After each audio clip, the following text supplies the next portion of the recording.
नमस्कार, सीएनबीसी आवाज पर आपका स्वागत है। बजट का काउंटडाउन शुरू हो चुका है, इसलिए पेश है बजट पर हमारा खास शो बजट काउंटडाउन, जिसमें आप देखेंगे बजट से जुड़ी एक्सक्लूसिव खबरें, बजट एक्सपेक्टेशंस और आम जनता की आवाज। लेकिन सबसे पहले इस वक्त की सुर्खियां।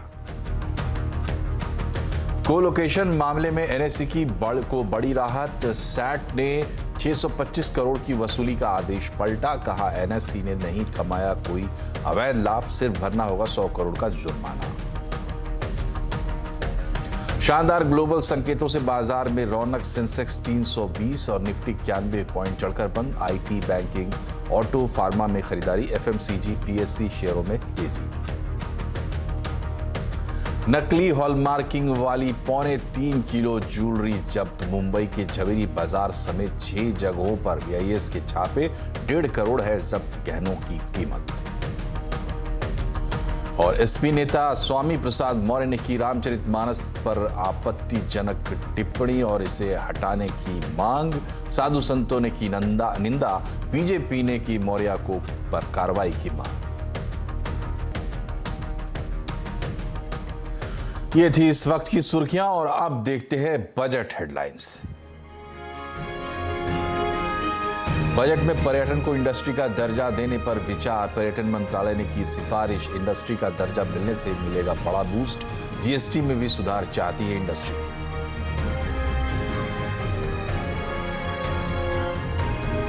बजट में आत्मनिर्भर गौशाला इकोनॉमी के लिए 500 करोड़ का ऐलान संभव। पशुपालन के बाय प्रोडक्ट्स के बेहतर इस्तेमाल पर फोकस। आवारा पशुओं के लिए काऊ सेंचुरी बनाने पर विचार। आवाज बजट एक्सक्लूसिव।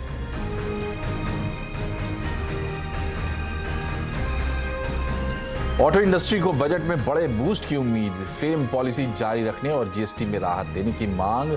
जारी रह सकती है ईवी लोन के ब्याज पर टैक्स छूट। आवाज एक्सक्लूसिव।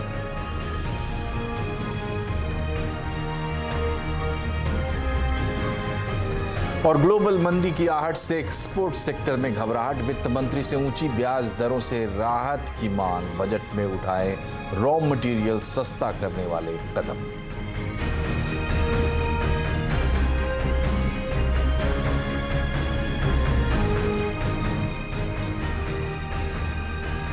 टूरिज्म सेक्टर को बहुत दिनों से ये उम्मीद है और टूरिज्म सेक्टर के प्लेयर्स का प्रयास है कि इसे इंडस्ट्री का दर्जा मिल जाए।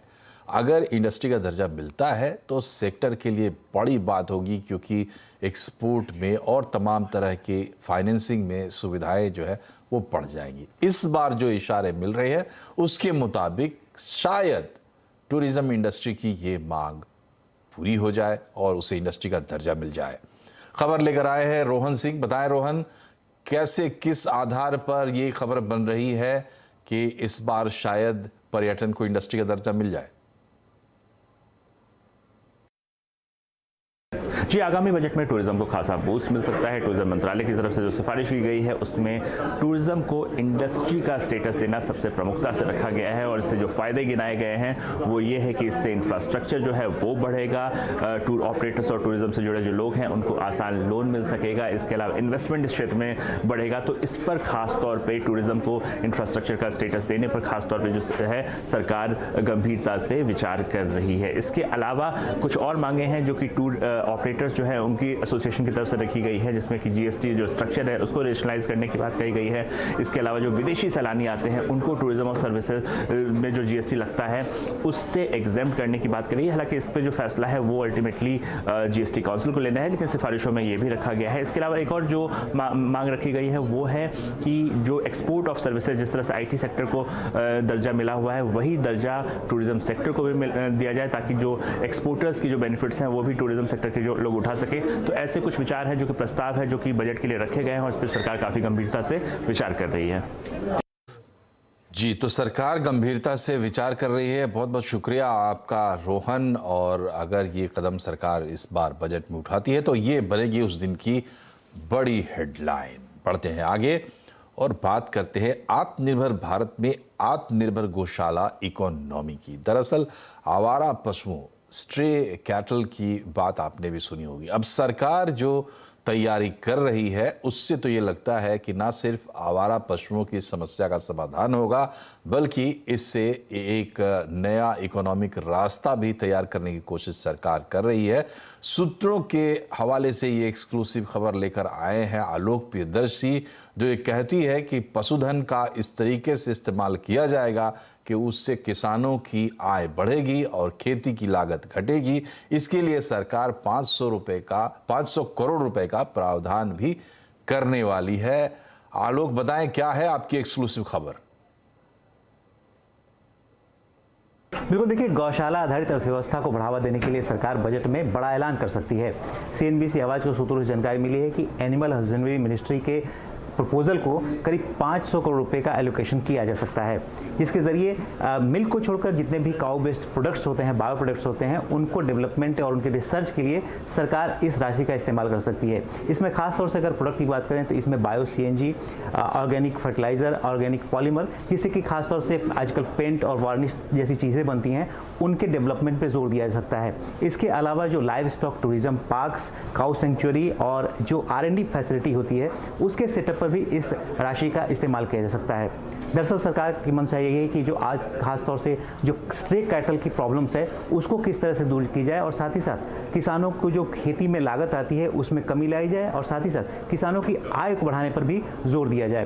तो कुल मिलाकर इस पूरी स्कीम को इम्प्लीमेंटेशन की जिम्मेदारी जो है वो एनिमल वेलफेयर बोर्ड को दी जा सकती है, जिसके जरिए इस पूरे काउ बेस्ड या गौशाला बेस्ड इकोनॉमी को डेवलप करने में मदद मिलेगी। बहुत बहुत शुक्रिया आलोक एक्सक्लूसिव खबर के लिए। तो ये कुछ इनोवेटिव आइडियाज़ जो सरकार लेकर आ रही है, लेकिन डिमांड क्या है, अलग अलग सेक्टर्स के लोग क्या सोच रहे हैं, बजट से क्या उम्मीद लगा के बैठे हैं, ये समझने की भी हम कोशिश कर रहे हैं। तो कैपिटल गुड्स एक बड़ा सेक्टर है, इंफ्रास्ट्रक्चर एक बड़ा सेक्टर है। इन सेक्टर्स में क्या चल रहा है, बजट को लेकर किस तरीके के अनुमान, कयास, अंदाजे और उम्मीदें हैं, ये समझने के लिए चलते हैं हमारे सहयोगी यतीन मोता के पास। बताएं यतीन, क्या है कैपिटल गुड्स और इंफ्रा के भीतर बजट से उम्मीदें? देखिए, ये टाइम बजट का जो फोकस रहेगा वो कैपिटल फॉर्मेशन पे रहेगा और इंफ्रास्ट्रक्चर को कैसे और मजबूत किया जाए इस पे रहेगा। जहां तक कि इंफ्रास्ट्रक्चर का सवाल है, एलोकेशन जो इंफ्रास्ट्रक्चर को दिया जाता है वहां लगभग 20% तक की वृद्धि आपको देखने को मिल सकती है। 2 लाख करोड़ से पार आपको इंफ्रास्ट्रक्चर पे जो सरकार का आवंटन है वो जाता हुआ दिखाई पड़ सकता है। इसके अलावा जो इंफ्रा और केपेक्स सरकारी कंपनी करती है, यहां भी लगभग 15% की वृद्धि होनी चाहिए, ऐसा ब्रोकरेजेस मान रहे हैं। ऑब्वियसली एयरपोर्ट एक ऐसा इंफ्रास्ट्रक्चर सेगमेंट है जहां सरकार लगातार निवेश करती रही है, लेकिन बहुत सारे प्राइवेट पार्टनरशिप और पब्लिक पार्टनरशिप्स होने के बाद यहां थोड़ा बहुत आवंटन कम हो सकता है। ड्रिंकिंग वाटर यानी जो नल से जल और दूसरे जो पीने के पानी की इंफ्रास्ट्रक्चर है, यहां आपको लगभग 20,000 करोड़ का आवंटन होता हुआ दिखाई दे सकता है। जहां तक कि कैपिटल गुड्स का सवाल है, प्रोडक्शन लिंक इंसेंटिव स्कीम्स पे ध्यान दिया जाएगा, क्योंकि जितने ज्यादा आपको पीएलआई स्कीम आते हुए दिखाई देंगे उतने कैपिटल गुड्स की मांग बढ़ेगी, तो ये एक पॉजिटिव है। ग्रीन हाइड्रोजन, ग्रीन अमोनिया जैसे बड़े प्रोजेक्ट्स के लिए सरकार मेगा पीएलआई स्कीम और इंसेंटिव्स अनाउंस कर सकती है इस बजट में, ऐसा ब्रोकरेजेस मानते हैं। रेलवे और डिफेंस, इन दोनों ही सेगमेंट्स जहां कैपिटल गुड्स की सबसे ज्यादा जरूरत होती है, यहां आवंटन लगभग 20 से 25% बढ़ने का अनुमान है। और इंफ्रास्ट्रक्चर केपेक्स जो होता है, यहां आपको लगभग 10% तक की वृद्धि देखने को मिल सकती है। तो ब्रॉडली अगर हम कहें, चाहे वो रोड हो, इंफ्रास्ट्रक्चर हो, सैनिटेशन हो, वाटर प्रोजेक्ट्स हो, डिफेंस प्रोजेक्ट्स हो, रेलवे प्रोजेक्ट्स हो, इस साल आपको शायद बजट बहुत बढ़िया तरीके से फोकस करता हुआ दिखाई देगा इस सेक्टर पे, क्योंकि एम्प्लॉयमेंट भी जनरेट होती है और क्योंकि सरकार इलेक्शन मोड में है, तो यहां जनरली इंफ्रास्ट्रक्चर स्पेंडिंग बढ़ती हुई नजर पड़ेगी। बहुत बहुत शुक्रिया यतीन। तो इंफ्रा पर सरकार का कमिटमेंट है 5 साल में 5 लाख करोड़ का। तो अब जो इंतज़ार है वो इसी बात का है कि एलोकेशन किस तरीके से होता है, इंफ्रा के किस सेगमेंट में ज़्यादा पैसा देखने को मिलता है। और भारत दुनिया की तीसरी सबसे बड़ी ऑटोमेटिव इंडस्ट्री है। इस इंडस्ट्री की क्या उम्मीदें हैं सरकार से, बजट से? इंडस्ट्री को सपोर्ट देने का सिलसिला क्या जारी रहेगा? साथ ही ऐसे कदम भी सरकार उठाएगी जिससे गाड़ियों की मांग बढ़े? ऑटो सेक्टर की बजट उम्मीदों पर देखिए रोहन सिंह की रिपोर्ट। पिछले साल भारत के ऑटो सेक्टर ने जबरदस्त ग्रोथ हासिल की। करीब 42 लाख गाड़ियों की बिक्री के साथ भारत इस वक्त दुनिया का तीसरा सबसे बड़ा बाजार है। इस ग्रोथ में पिछले कुछ बजट में आई सरकारी योजनाओं की भी भूमिका रही है। इलेक्ट्रिक गाड़ियों के लिए फेम स्कीम या सीएनजी और हाइड्रोजन गाड़ियों पर फोकस या पीएलआई जैसी स्कीम। ऑटो सेक्टर इस बार भी एक ऐसे बजट की उम्मीद कर रहा है जिसमें सेक्टर को बूस्ट मिल सके। पहले फेम फेज़ 1 हो या बाद में फेम फेज़ 2 हो, फिर पॉलिसीज़ हो, फिर प्रोडक्शन लिंक इंसेंटिव्स हो और स्टेट में भी कुछ इंसेंटिव्स है। तो ये आई थिंक बहुत अच्छा काम हुआ है। हमारी दरख्वास्त या रिक्वेस्ट यही रहेगी कि ये सब कंटिन्यू रहे जब तक ज़ीरो एमिशन व्हीकल्स का पेनिट्रेशन एक थ्रेशोल्ड क्रॉस करे, तब तक इनको जारी रखना जरूरी है। I would hope that the government would actually continue to support new technologies. They've done a lot of work in terms of PLI schemes and all that, but specifically in terms of R&D, if the government can support, that'd be great. Commercial vehicle segment को उम्मीद है कि infrastructure में ज्यादा निवेश से गाड़ियों की मांग बढ़ेगी। ईवी गाड़ियों से जुड़ी कंपनियां फेम स्कीम को 2024 से आगे बढ़ाने की मांग कर रही हैं। ईवी कंपनियां ये भी चाहती हैं कि स्पेयर पार्ट्स पर जीएसटी 5% रखी जाए और सेल्स पर लगने वाली बेसिक कस्टम ड्यूटी हटाई जाए। इलेक्ट्रिक के लिए हमारा रिक्वेस्ट होगा कि इसको प्रायोरिटी लेंडिंग दिया जाए ताकि ज़्यादा से ज़्यादा कस्टमर्स इसको यूज़ करें। आज 14 out of 20 cities in the world are from India which are amongst the most polluted cities. तो उसको कम करने के लिए उन सिटीज़ पे मैंडेट किया जाए कि वो मैक्सिमम इलेक्ट्रिक व्हीकल्स यूज़ करें ताकि एक क्लीन एयर में लोग ब्रीथ कर पाएँ और उस एनवायरनमेंट में रह पाएँ। कंपोनेंट निर्माताओं की संस्था ACMA ने सभी कंपोनेंट को 18% जीएसटी के दायरे में लाने की मांग की है। ऑटो सेक्टर को उम्मीद है कि अगर सरकार इस बार इनकम टैक्स में थोड़ी छूट देती है तो इससे गाड़ियों की मांग बढ़ेगी। रोहन सिंह, दिल्ली। और ऑटो सेक्टर का इस वक्त पूरा फोकस है ईवी पर, और ईवी खरीदने वाले सबसे ज़्यादा सोचते हैं कि सरकार जो बढ़ावा दे रही है ईवी पर, क्या वो जारी रहेगा। इस बार हो सकता है कि इस पर आपको खुशखबरी मिल जाए। डिटेल से खबर निकाल कर लाए हैं लक्ष्मण राय। बताए लक्ष्मण जी, खबर क्या है? देखिए, यहाँ पे छूट जो है वो दरअसल जो अभी तक संकेत मिल रहे हैं उसके मुताबिक कम से कम 2 साल आगे जारी रखने का फैसला हो सकता है कि इलेक्ट्रिक व्हीकल खरीदने के लिए अगर आप कोई लोन लेते हैं तो लोन पर जो ब्याज आप चुकाते हैं उस ब्याज पर 1.5 लाख रुपए तक की भी आप इनकम टैक्स छूट क्लेम कर सकते हैं। वो उसकी सीमा 31 मार्च को खत्म हो रही है। अब सरकार इसको आगे बढ़ाने पर विचार करे 2 वजहों से। पहला तो ये कि ये पूरा बजट में आप देखें green energy, green hydrogen, green transportation, इस सब पे काफ़ी जोर रहने वाला। तो इलेक्ट्रिक व्हीकल उसका एक बहुत बड़ा कंपोनेंट है। तो इलेक्ट्रिक व्हीकल को सरकार और ज़्यादा बढ़ावा देना चाहती है, इसलिए टैक्स छूट जो है वो आगे जारी रख सकती है। तो कम से कम 2 साल तक जारी रखेगी तो एक स्थायित्व नज़र आएगा पॉलिसी में कि सरकार टैक्स छूट देना चाहती है। दूसरी वजह ये कि सेक्शन 80EB के तहत ये छूट मिलती है, और पिछले साल जब सरकार ने देखा कि टैक्स छूट की वजह से काफ़ी ज़्यादा उत्साहजनक रिस्पॉन्स मिला, करीब 4 लाख इलेक्ट्रिक व्हीकल बिके हैं अब तक।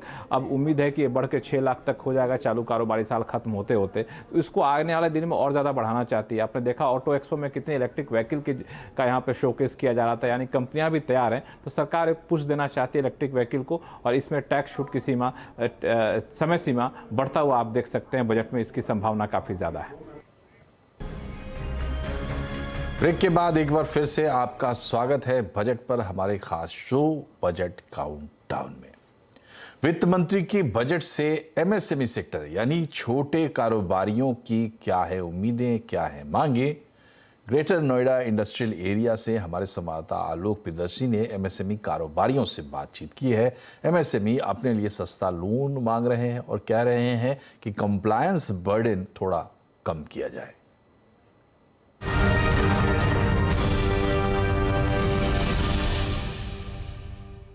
आपकी इंडस्ट्री किस सेक्टर से जुड़ी हुई है? आपका नाम क्या है? मैं राकेश बंसल जी। मेरी इंडस्ट्री कोटी टेक्सटाइल फैब्रिक की है जी। अगर बात करें तो इस सेक्टर में सबसे बुनियादी समस्याएं अभी क्या आप झेल रहे हैं जो कि आप बजट के माध्यम से चाहते हैं उसका एड्रेस हो? देखिए, रॉ मटेरियल की फ्लक्चुएशन बहुत ज़बरदस्त है। इसके साथ साथ अभी जो CAQM ने जो पॉल्यूशन की नॉर्म्स NCR पर जो है ना अप्लाई करी हैं, हम सरकार के साथ हैं। हम सारी कंप्लायंसेस करना चाहते हैं, लेकिन इस कंप्लायंसेस को करने से हमारी जो इंडस्ट्री की जो ईंधन की लागत जो बेतहाशा बढ़ गई है, हम इस सरकार से चाहेंगे कि वो इसके अंदर दूसरे क्षेत्रों की तरह यहाँ पर भी एनसीआर में भी थोड़ी सब्सिडाइज फ्यूल हमें सप्लाई करने की व्यवस्था करे। इंडियन में आत्मनिर्भर बनाने के लिए हमें इकोसिस्टम चाहिए जी। और अभी क्या हो रहा है कि मल्टीनेशनल्स यहाँ आके सेटअप कर रहे हैं, एमएसएमई कहीं पिछड़ता हुआ दिख रहा है। उसकी वजह है कि हमारे को लोन का जो रेट ऑफ इंटरेस्ट है बहुत ज़्यादा है। तो हम सरकार से ये डिमांड करेंगे बजट में कि हमारा जो लोन का रेट ऑफ इंटरेस्ट है आरओआई वो एट पार विद मल्टीनेशनल हो, जो कि 3 से 4% रहता है। तो इससे इकोसिस्टम बनाने में आसानी होगी और आत्मनिर्भरता सही में बन पाएगी। सहायता, आर्थिक मदद, सहायता ये है कि सरकार रॉ मटेरियल के जो डिमांड एंड सप्लाई है या उसके प्राइसिंग है उस पर कंट्रोल रखने के लिए कुछ एक डिपार्टमेंट जरूर बनाए। मैं खाली पेपर की नहीं बात कर रहा हूँ, मैं लोहे की भी बात कर रहा हूँ, मैं अन्य रॉ मटेरियल की बात कर रहा हूँ, प्लास्टिक भी आप ऐसे ही देख सकते हैं। यहाँ हम लोग ने एक चीज़ देखा है कि बैंकिंग सेक्शन में ख़ासतौर से एमएसएमई जब लोन लेने जाता है तो उसके ऊपर बहुत सारी चीज़ें कंडीशंस बनाई जाती हैं कि आपके रेट ऑफ इंटरेस्ट हो गए, वो उनकी मर्ज़ी से होगा, प्रोसेसिंग फ़ीस हो गई। और सबसे बड़ा एक प्रॉब्लम आती है कि छोटा एमएसएमई जो है जब उसको लोन शिफ्ट करना चाहता है या उसको कहीं बेटर डील मिल रही होती है तो वो जा नहीं पाता, क्योंकि उसको बैंक जो है उसको बांध लेता है ये कह के कि आपको पर फोरक्लोजर लगेगा। और फोरक्लोजर बिल्कुल नेगोशिएबल होता है आदमी की हैसियत के हिसाब से। एमएसएमई वैसे ही छोटा है, उसको बैंक बड़े आराम से दबा लेता है। अब फोरक्लोजर एक इतना कंपलसरी मतलब ऑप्शनल दे दिया है आरबीआई ने। अगर किसी के इंडिविजुअल के नाम पे है तो उसके ऊपर तो है नहीं, लेकिन अगर वो किसी की यूनिट के नाम पे है लोन तो उसको फोरक्लोजर वो लगा देते हैं। अब किसी का अगर अमाउंट 2 करोड़ रुपए का हुआ और उसके ऊपर 4% लग गया तो पता चला उसको 80 लाख रुपए तो फोरक्लोजर चार्जेस देने पड़ेंगे शिफ्ट करने के लिए। तो ये तो वो आपका वो सिस्टम हो गया जैसे पुराना होता था साहूकार का कि वो इंटरेस्ट लेता चला जाएगा, आप देते चले जाइए, आप दबते चले जाएंगे, और उसकी फर्दर जब डिमांड आएगी उसको अगर कहीं अच्छा ऑप्शन मिल रहा है वो शिफ्ट नहीं कर सकता।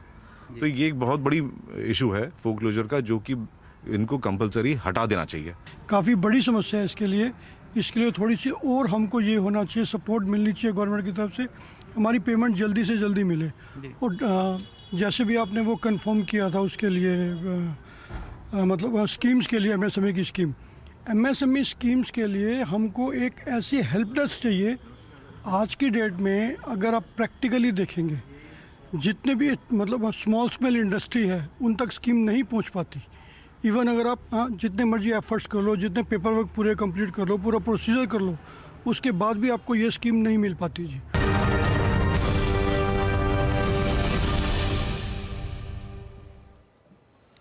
बजट को लेकर हर वर्ग की अपनी आशाएं, अपनी उम्मीदें होती हैं, लेकिन ये जानना खासा दिलचस्प होगा कि बजट से क्या है आध्यात्मिक गुरु की उम्मीद। श्री श्री रविशंकर से बातचीत की है हमारी संवाददाता दीपाली नंदा ने। आप दावोस से आ रहे हैं, वर्ल्ड इकोनॉमिक फोरम की बात करें तो वहाँ पर इंडिया की कौन से मेन चैलेंजेस हैं जिस पर बातचीत की गई और आपकी तरफ से क्या कुछ इनपुट प्रोवाइड किए गए? नहीं, कई विषयों पर, मुद्दों पर चर्चा हुई है वहाँ पर। कार्बन फुटप्रिंट्स की तो एक है ही, एनवायरनमेंट का बड़ा वो इश्यू था। फिर ट्री प्लांट्स का कैसे अधिक से अधिक जो है ना पेड़ उगा सकेंगे, और तरह तरह की बातें होती रही, वाटर कंजर्वेशन के बारे में, और करंट चैलेंजेस क्या है भारत में और दुनिया में, इस पर भी बात हुई थी। ओके सर, एक छोटा सा क्वेश्चन यही कि आप अगर हम मेडिटेशन की बात करें, योगा की बात करें, तो आप लंबे वक्त से ये सर्व करते हुए आए हैं। अगर बजट की बात करें तो what are you expecting from the budget in terms of promoting yoga and meditation? हर घर ध्यान का अभी जो अभियान चला है सरकार के तौर से, ये बहुत आवश्यक है, ताकि मेंटल हेल्थ बहुत बड़ा चैलेंज है। दुनिया में $2.7 ट्रिलियन खर्चा हो रहा है मेंटल हेल्थ के ऊपर। तो 1 in every 8 person is in problem with mental health. तो भारत के पास सल्यूशन है इसका। योग और ध्यान के जरिए हम मानसिक स्वास्थ्यता को ठीक कर सकते हैं। तो सर, इस बार में आप एक्सपेक्ट करते हैं कि बजट एलोकेशन या फिर कुछ अलग से कैटेगरी या फिर सेगमेंट बनाया जाना चाहिए to promote mental health and yoga? मैं इस पर नहीं पढ़ता हूँ, ताकि मुझे पूरा विश्वास है जो सरकार में लोग जो बैठे हैं वो लोग इसके लिए सोच के करेंगे। तो बजट में पिछली बार भी सरकार ने मेंटल हेल्थ पर एक छोटा सा एलोकेशन किया था। इस बार उम्मीद है कि उसको आगे बढ़ाएगी। फिलहाल बजट काउंटडाउन में इतना ही, लेकिन खबरों पर लगातार अपडेट रहने के लिए जुड़े रहिए CNBC आवाज़ से। खासकर बजट की खबरें ट्विटर, फेसबुक और यूट्यूब के जरिए। नमस्कार।